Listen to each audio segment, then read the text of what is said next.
إياك نعبد وإياك نستعين.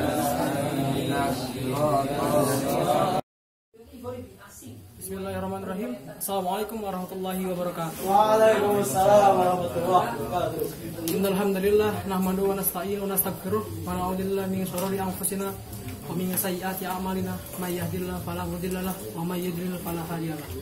Asyhadu an la ilaha illallah wa asyhadu anna Muhammadan abduhu wa rasuluh. La nabiyya wa rasul ba'da. Hikmatun nuzul Quran mufarraqan. Allah memuliakan umat Nabi Muhammad SAW dengan menurunkan kitabnya yang mu'jiz, yaitu sekaligus sebagai penutup kitab-kitab samawi, yaitu Taurat, Zabur, dan Injil. Al-Quran sebagai peraturan kehidupan, sebagai obat penyembuh, obat yang menyembuhkan, dan kebanggaan atas terpilihnya umat Nabi SAW. Dan Allah menurunkan pada makhluk yang paling mulia, yaitu Abdullah bin Muhammad SAW, Muhammad bin Abdullah SAW. Dengan turunnya Al-Quran, maka akad risalah samawi telah sempurna. Cahaya memancar kepada seluruh dunia yang diturunkan oleh Allah melalui Ruhul Amin, yaitu Jibril alaihissalam. Qaulu ta'ala nazala bihi Ruhul Amin. Al-ayah. Pertanyaannya, bagaimana Al-Quran diturunkan? Dalam kitab At-Tibyan fi Ulumul Quran karya Syekh Muhammad As-Sabuni dikatakan terdapat dua periode Al-Quran diturunkan. Periode pertama dari Baitul Izzah ke langit dunia, Al-Quran turunkannya jumlatan wahidatan, yaitu secara sekaligus pada malam Al-Qadar. Allah Ta'ala inna anzalnahu fi lailatul qadar. Sesungguhnya kami menurunkan Al-Quran pada malam Al-Qadar. Al-ayat. Periode kedua, Al-Quran dari Baitul Izzah ke permukaan bumi mufarraqan, diturunkannya secara bertahap selama 23 tahun. Hikmah turunnya Al-Quran secara bertahap adalah hikmah yang sangat agung. Hikmah yang pertama adalah peneguhan hati Nabi di depan orang-orang musyrik. Yang kedua, berlemah lembut kepada Nabi SAW ketika turunnya Al-Quran.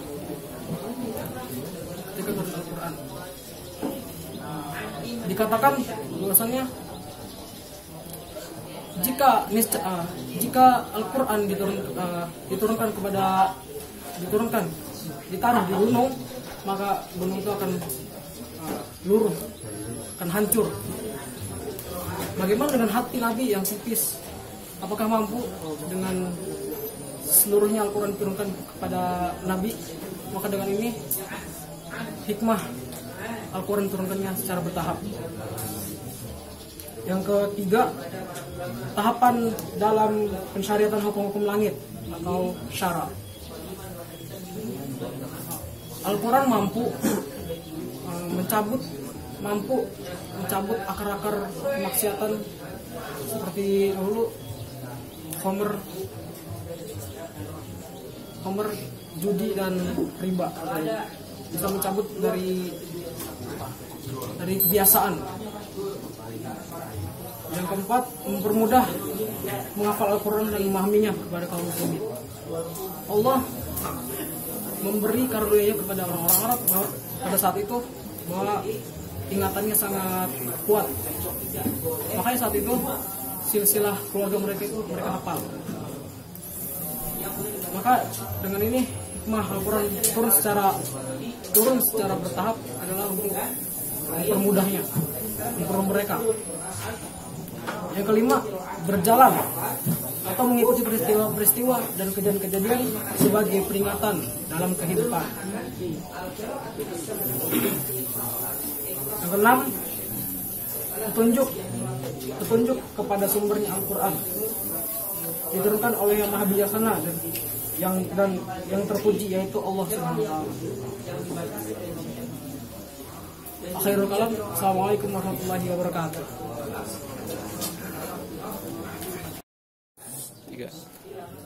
Bismillahirrahmanirrahim. Assalamualaikum warahmatullahi wabarakatuh. Alhamdulillahirabbil alamin wa bihi nasta'in wa ala umurid dunya waddin. Wassalatu wassalamu ala asrofil anbiya'i wal mursalin wa ala alihi wa sahbihi ajmain. Amma ba'du. Bismillahirrahmanirrahim. Wal takum minkum ummatun yad'una ilal khairi wa ya'muruna bil ma'rufi wa yanhauna 'anil munkar. Ulaika humul muflihun. Artinya, dan hendaklah di antara kamu ada segolongan orang yang menyuruh kepada kebajikan, menyuruh berbuat ma'ruf dan mencegah yang mungkar, dan mereka itulah orang-orang yang beruntung. Quran Surat Al-Imran ayat 104. Hadirin sekalian, ayat yang telah saya bacakan adalah ayat tentang berbuat amar ma'ruf nahi mungkar. Tahukah kalian apa itu arti dari ma'ruf dan mungkar? Ma'ruf adalah segala perbuatan yang bisa mendekatkan diri kita kepada Allah Subhanahu wa taala. Sedangkan mungkar adalah lawan dari kata ma'ruf, yaitu segala perbuatan yang bisa menjauhkan diri kita kepada Allah Subhanahu wa taala. Nah, maksud dari ayat itu adalah diwajibkan bagi kita berbuat atau menyeru tentang segala hal yang ma'ruf dan mencegah dari yang mungkar. Kurang lebih seperti itu. Dan panggilan ayat yang tadi saya bacakan, wa ulaika humul muflihun, yang artinya dan mereka itulah orang-orang yang beruntung. Kenapa? Karena yang dimaksud beruntung di sini adalah surga. Tapi sangat disayangkan pada zaman sekarang ini sangat langka untuk menemukan orang-orang yang istiqomah dalam beramar ma'ruf nahi munkar. Kenapa bisa begitu? Karena bukan rahasia umum lagi. Jika kita beramar ma'ruf nahi munkar, pasti dijauhi, dimusuhi, dikucilkan, dibuli, dan lain-lain. Apalagi yang bersinggungan dengan kepemerintahan, maka ancaman yang diberikan lebih berat dan menyakitkan. Itu semua adalah sunatullah, sampai sunatullah yang mana kebenaran dan kebatilan akan selalu bertabrakan sampai hari kiamat. Bahkan disebutkan dalam Quran, wa ma kana linabiyyin adu wasyayatin al-ins wal jinn yuhyi ba'dhum ilal akhir ayatin. Yang artinya, dan pastilah setiap nabi ada musuh dari golongan setan dan manusia dan jin. Dalam salah satu hadis Rasulullah SAW juga disebutkan dari Hudzaifah radhiyallahu anhu, sesungguhnya Nabi sallallahu alaihi wasallam bersabda, "Wallazi nafsi biyadihi la ta'muranna bil ma'ruf wa la tanhawunna 'anil munkar wa la aw la yushikanallahu ay yab'atsa 'alaikum 'adzaban min indih tsumma la tad'unnahu wa la yustajab lakum." Rawahu Tirmizi. Artinya, demi zat yang jiwaku berada di tangannya, kalian benar-benar diperintahkan kepada yang ma'ruf dan kalian benar-benar diperintahkan mencegah kepada yang mungkar, atau Allah akan menyegerakan azab atas kalian dari sisinya, kemudian tidak akan diijabah doa-doa bagi kalian. Hadis riwayat Tirmizi. Dilihat dari hadis tersebut, benar-benar kita diwajibkan atas beramar ma'ruf nahi mungkar. Dan apabila kita tidak mengamalkan perintah tersebut, maka akan Allah timpakan azab, kemudian tidak akan diijabah doa-doa kalian apabila kalian berdoa. Intinya dari apa yang saya sampaikan adalah, kerjakanlah amar ma'ruf, jangan pernah takut berkata benar, dan jangan takut karena dijauhi. Karena apabila kita mengerjakannya, kita adalah orang-orang yang beruntung. Cukup sekian, semoga apa yang saya sampaikan bermanfaat. Wassalamualaikum warahmatullahi wabarakatuh. Assalamualaikum warahmatullahi wabarakatuh. Alhamdulillah, nahmaduhu wa nasta'inuhu wa nastaghfiruh wa na'udzu billahi min shururi anfusina wa min sayyiati a'malina. May yahdihillahu fala mudilla lahu wa may yudlil fala hadiya lahu. Asyhadu an la ilaha illallah wa asyhadu anna Muhammadan abduhu wa rasuluh, la nabiyya wa la rasula ba'da. Amma ba'd. Salawat dan salam mari kita haturkan kepada junjungan alam yang bagaimana beliau cinta terhadap umatnya sampai di ujung hayatnya. Tak lupa rasa hormat saya kepada guru yang telah mempersilahkan saya berada di depan sini. Hari ini saya akan membahas tentang hidroksilabilah, hubungan kita kepada Allah. Karena banyak di zaman ini umat Islam terlupakan oleh hubungan dirinya kepada Allah yang sangat begitu penting. Paling orang mengerjakan hubungan kepada Allah tuh hanya di tempat ibadah saja, nggak pikir di luar sana. Ketika di pasar curang dalam timbangannya, ketika bernegara tidak memikirkan umat Islam, umat tidak mensejarahkan umatnya. Ketika bergaul tidak memikirkan mana yang boleh, mana yang tidak. Dan itu sangat memprihatinkan. Karena ketika Rasul, mungkin kalau hidup di zaman ini, Rasul sangat nangis, sedih sekali melihat keadaan umatnya yang seperti ini.